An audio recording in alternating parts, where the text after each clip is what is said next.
My next show.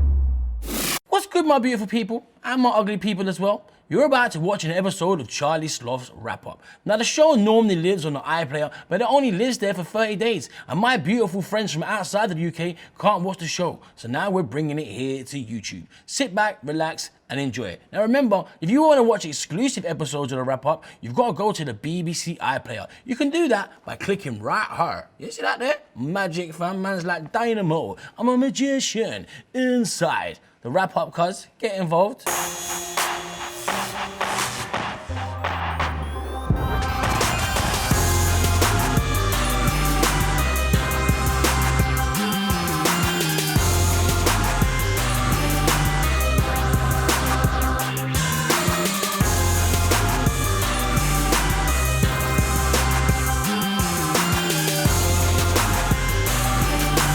Oh gosh, last show of 2015. I don't know what you're thinking. You're thinking, Sloth, you still got the same clothes on. At least you can't smell me. That's all I'm gonna say. Now today, I've got someone rapping in the background, and I ain't talking about spitting bars. My elf is rapping presents. Like I said, I've got so many presents to get through. You never know. If you've been good this year, you might get one. And today's show, it's a big one.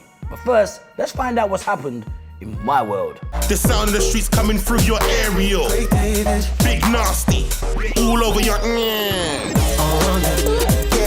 all over you. Bands off the ball, mate. James C and Uncle Murder, that's a different ball game. Every block, you know, I sold on it. Every watch got gold on it. Made mistakes and I've grown from it. Running my own, got my zone from it. I go to my show and I throw man. Free rents for a show that's closed, man. You're stressed cause you're broke and you're old, man. Yeah, these niggas wanna buy these chains, but they don't get them all juice, no man. I know white girls with black features, shaped bum have mad seasons. I know white girls will go to black church with their black friends and play black Jesus. That turn up and burn up, get grounded if their dad sees this. Jump through, but in the new year I got a new album with mad features. On the show this week, we've got an exclusive interview with one of the biggest DJs in the world. Yes, I am talking A-Trak. We've got an exclusive performance from the one and only Mandem On The Wall. That's gonna be jokes, can't wait for that. But first, let's check in with this week's in-house producer, who goes by the name of Rynsa. Man, like Rynsa. What's going on, bro? Bless You good? First things first, where's the name come from? Anytime anyone asks me this, I tell them I wash up a lot at home, but that's a lie. It's just one of them names. It stuck for me from like school times. What records you been responsible for in the past? I've worked with most artists from Birmingham. Like I work with Stay Fresh a lot. The tune that's going off at the moment is Gets Esco Spirit. That's right, that's an Esco lyric right now. I'm possessed by Esco Spirit. Headshot. We'll have a nigga in a close casket. Open it up and fling a red rose in it. Now you got 3 records for me to hit today, yeah? Yeah. All right, what's the first beat called? What the head?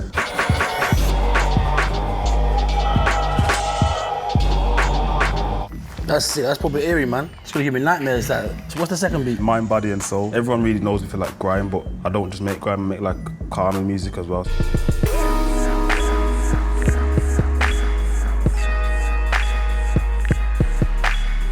That's sick as well. Mad musical, bro. So what's the third one? No Ramping, this is called.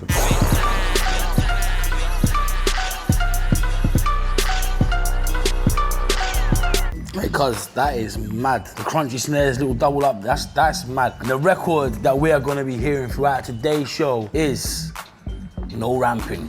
Bruv, I know. So I'm joined right now in the basement by one of the biggest DJs in the world. It's the one and only A-Trak. What's going on, bro? Sure, you man. good? How you? Good, good, bro. good. You were the youngest ever world DMC champ. Yeah. 15 years of age. Yeah. How did that feel? I mean, like, because obviously at that time you were stepping into the arena when there was a lot of big technical DJs. Yeah. So how did you feel being 15, stepping into that arena? I don't even know if I fully understood what it represented in those battles, because like that really opened the doors for me for years to come. Like you mentioned, like I came up at a time when DJing was really exploding from a technical standpoint. Like I won that DMC battle in 1997. In those years, 95, 96, 97, there's a lot of DJs that were like literally coming up with new tricks every couple months, every year. There was like new techniques to learn. I think maybe the fact that I was young made it easy for me to just kind of take it all in, because there were certain DJs that were already already doing things one way. There's a new trick that is invented. It's like you gotta relearn some of the more established DJs. Maybe it was like even more challenging for them to like learn some of the new stuff because it was backwards from what they knew how to do. For me, it was all new. I just ingested it all, learned it all, and show up at the battles and kind of knew how to do all these tricks. And so I kind of swept it. I just showed up and won. I was happy, obviously, and I worked really hard and prepared for the battles, but the more battles I did, the more it kind of dawned on me what it all represented. What age did you first start? 13. 13? Yeah. So in that 2-year period, you went from starting out I just learned everything. to being that guy. Yeah. That's crazy. And you're the only guy to have all 3 titles at the same time. Yeah. And also still the youngest. I mean, I'm 33 now, so it's been a little while. Wow. But it's been cool. I mean, and now it feels like that type of DJing is, more rare than ever. There's kind of like this big paradox because DJing on a global scale is kind of bigger than ever. But the craft that we're talking about here, it's not even really the focus anymore. But for me, it's something I'm proud of and something I carry with me as a tradition. I mean, you've heard my sets. I stay involved with a lot of new music. I'm not a throwback guy at all. I'm always like pointing to new music, but I just bring that technique with me. Try to build a bridge from where it's from to where it's going. Love that. So you're thinking, Sloth, it's the last show of 2015. Christmas is just around the corner. What have you got for us? Well, fam, check it out. Man has got a real little gift. Ain't wrapped up, but cuz. Don't care if you're a gangster straight from Harlem. Man can't step in my garden. I ain't gonna beg man's pardon. Who told you that I ain't Bin Laden? It's not Wayne or Marlon. Them man know I'm a real Don Gargan. You man are gas like argon. Don't come round man talking jargon. You think you're dark and a gangster. We all know you're a wanker. I'm too big for the small boy banter. Beat that up on my own with Samantha. You're an actor after a BAFTA. Everyone knows I got the X Factor. Serious man, ask Hamza. Run man down with an old shape banger. So there you go, that's what you're getting from this week's Fire in the Booth. Remember, you can check out the full thing on the Saturday Night Rap Show, BBC Radio 1 and 1 Extra from 10 p.m.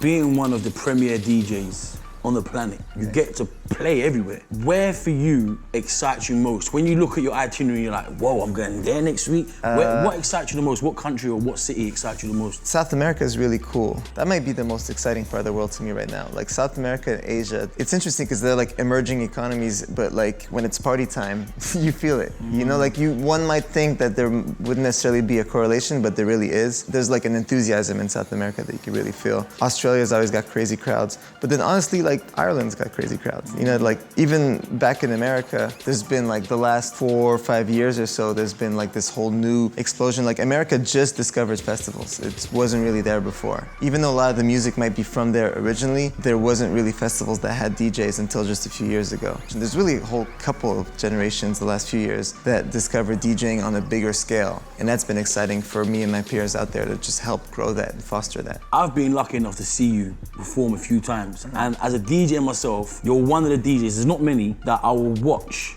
the set and leave feeling less of a man. I'm not joking, I'll be like, yo, I've got to up my game. How do you prepare for a set? I don't always prepare. Like, the thing is, I'm always gigging.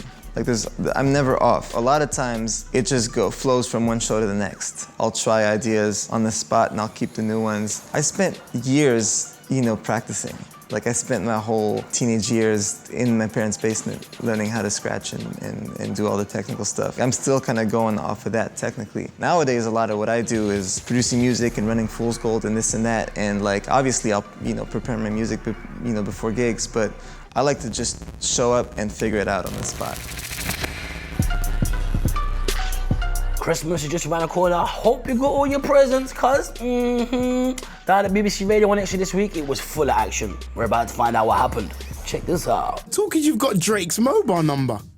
Yeah, you know what? We met in Miami in one restaurant. For me, I've always got this thing of like, when the time is right, when Drake did the Future mixtape, I was like, fire. But I was like, when the time is right, when it really is right, and there's the Craig David Drake mixtape. Oh, you're gonna make his hotline bling. That is the I promise you, on a not on a get gas kind of beggar man to be on his record, because man's like, he's the hottest thing, and it'd be easy to be like, yeah, I want to do that. Who's the most famous person who's hopped in your DMs? No one, innit?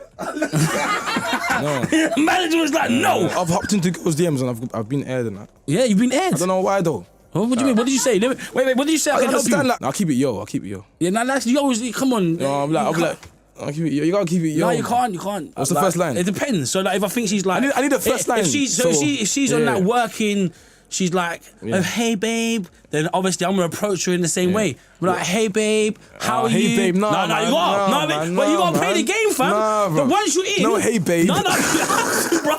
This one is the hardest question of all time. Everyone stumbles. Top 5 hip hop records of all time, starting with number 5. I'm just gonna go for it. Number 5, Sipping on Some Scissor, 3-6 in UGK. I'm gonna put Kanye, New Slaves. Number 4. Yeah, 4. Number 3. Number 3, let's say maybe Cream, Raekwon. Number 2, Award Tour, Tribe. And then number 1, I'll say Biggie, Unbelievable. Wow. That's my number 1. That's a big record as well. Yeah, it's crazy. First person to say that. Oh yeah? Yeah, big record. For me, it's crazy because it's like, and even like the scratches are on point. I had to pick a record with scratches, but just like, it's just unique. It's like, it's not just for the guys. Do you know what I mean? It's got that little element of melody. You could put Benjamin's in there somewhere, maybe as like an extra. Like, those are the records where it's like hard beat, but it's not only for the dudes. Because as a DJ, that's important. Very important. Yeah. Make sure them ladies want to dance. Yeah. Because Yikes, DJ A-Trak, what's good with it? It's gonna be a wrap up today, Christmas special, let's get it. Yikes, drop one. All right, here you're looking at the Merry Sifmas Christmas jumper, wavy. Likes. The Star Wars theme, the Christmas colors with the green, the reds, the whites, and the yellows, and the stitch, drop 2. And here we got the Sega and Numskull collab with the Sonic Merry Christmas jumper. Likes. Sonic, it's red, and I like the fit, drop 3. All right, here we got the Assassin's Creed Christmas jumper. Simple. X. All right, the London theme, Assassin's Creed. It's a sick game. And I like the colorway on this one. Sonic, Assassin's Creed, Star Wars. 5 yikes, man. It's Christmas. Yeah, I mean. Now, bro, you was Kanye's tour DJ for a long time. Yeah, long time, many years. How was that for you? Great. Really crucial part of my career, I think, because it helped kind of build, again, that was kind of a bridge too, because when I stopped battling, you know, turntablism itself as a scene felt like it was kind of drying out. So a lot of the people, a lot of my peers from my battling days maybe kind of like took a step back or slowed down with what they were doing, but I was still really young, so I wanted to find kind of the next step. I was looking for the next step in a sense. I met Kanye in London, a lot of people don't know that. How did that whole introduction happen? Do you remember Deal Real, the record shop? Of course. Yeah, so it was like an in-store there basically. I was in town for a gig, just like a club gig or whatever. I did an in-store at Deal Real, and they brought in John Legend. Kanye was in town with John Legend just doing promo for Rockefeller. Like, his album had just come out. So the fact that I played the same event as John Legend, Kanye came to see him, so he saw me, and we got to talking.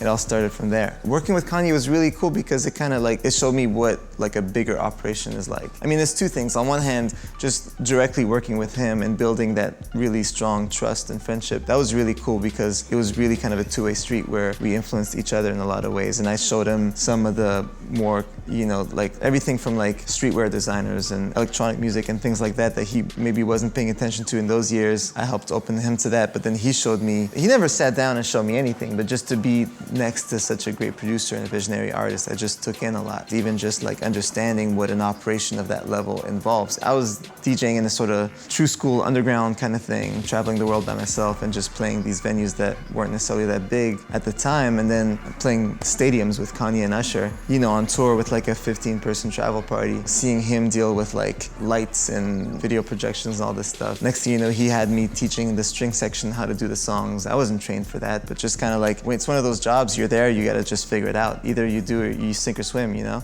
So I was able to figure a lot of things out, and that just gave even more trust, to a point where he would only trust me to do certain things. I founded Fool's Gold towards the end of my stint with Kanye, and ultimately that's kind of why I left, because 1 year into Fool's Gold, I was still touring with Kanye, but my time was just kind of like torn in different directions, and I had just signed Kid Sister and Kid Cudi and Flosstradamus and all these acts. I kind of like had a responsibility towards them that I had to be there a little bit more. Still to come on the show, more from A-Trak, and we've got a live exclusive performance from Mandem On The Wall. That is going to be so much jokes, I can't lie. Nobody likes being upset this time of year, so we're going to cheer you up with that. And we still got all the gossip from our US correspondent, Valerie Lora. Talking about the label, how's the whole label situation going right now? It's great, man. It's really cool. We just celebrated 8 years. Wow. So yeah, time flies. Yeah, but it's good, man. We have a shop in Brooklyn. We signed a bunch of great new music. Rome Fortune is a rapper from Atlanta that his new single's produced by Kaytranada. It's called Dance. Promoting that right now. A lot of great new music. We do a series of events called Day Off, Fool's Gold Day Off in North America. That's literally turning into a festival. We did 5 cities this year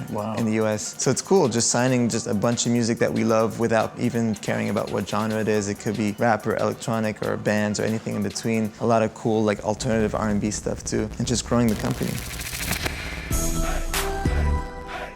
Hey Charlie, what's up? It's your girl Valerie Lora with all this week's gossip from New York City. Rumors of Nicki Minaj and Meek Mill's engagement are circulating after Nicki posted this pic of her rocking a diamond ring. Kanye West doesn't want to be bothered until his album is finished. He tweeted, "No offense to anyone, I'm asking everyone, don't ask me for anything till after I'm finished with my album." 50 Cent clowned on Rick Ross's first week album sales for Black Market. 34,388 copies, and you know they went and bought some.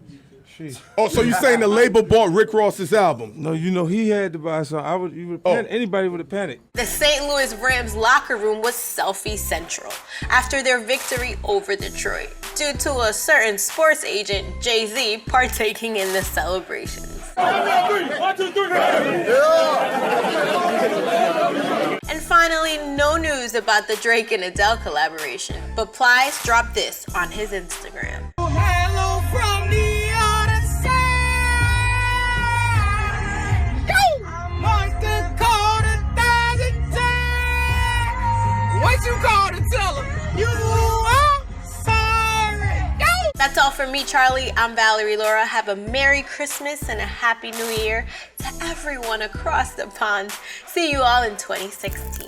Now, bro, you've had a real exciting career. Yeah. But what's that one moment that every time you relive that moment in your head, it gives you goosebumps, the hair stand up on the back of your neck? I don't even know if there's one, because there's been there's been chapters to my career. Winning that DMC is definitely one of the most special days of my life. But that was also 17, 18 years ago, but that was one thing. Some of the bigger Kanye shows, even when we played Abbey Road here in London, that was really special. The first Fool's Gold Day Off event was really special. You know, putting Danny Brown on the stage, it was one of those first times that was really special. Crazy, I love Danny as well. Yeah, he's amazing. Bro, it's been a pleasure. You're an absolute legend out here, man. Thanks, man. Thanks for your time, bro. Yeah, definitely. Man, like A-Trak. Push. What an amazing 2015. Thank you for joining us right here on the wrap-up. We are back on the 8th of January. Now, closing out the final show of the year is Mandem On The Wall with a parody of Freak of the Week.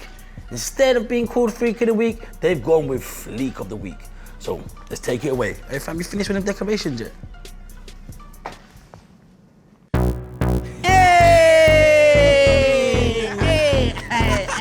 Yo, Mandem On The Wall, Charlie Sloth, wrap up show, you get me? Last night I ordered 2 pieces. KFC, baby, was getting real. That big Vicky came over, ordered 2 pieces. I said, baby, you should get a 2-piece meal. Cause it's cheaper. Then a friend came over trying to be with me. Baby. I said, baby, you ain't freaky, you should chill. Hey, you see, she is the freak of the week, and that's why she ain't speaking to me. To the patty in the party. Now my trainers smelling like roast beef. Whoever left the patty on the floor, G, slap your mom. Blood juror. What you did was real sneaky. When people waste food, it really upsets me. Everybody knows all I feel like a fat man. Used to eat chicken nuggets, now I eat Big Macs. Eat them in the car, eat them in the house, eat them in the bar, eat them in the couch. Eat them with fries, sauce on the side. When my throat gets dry, then I'm sipping on the coke. Holla rabbit. Eyebrows fake, hey. No way, so how long those take, hey. To shape, you think I'm fleeky, whoa. No, your time will come, just wait and pray, You see, she is the freak of the week, and that's why she ain't speaking to me. Let everybody see, she is the freak of the week, and that's why she ain't speaking to me. You're looking at me, you can meet me, you see me, I'm hungry.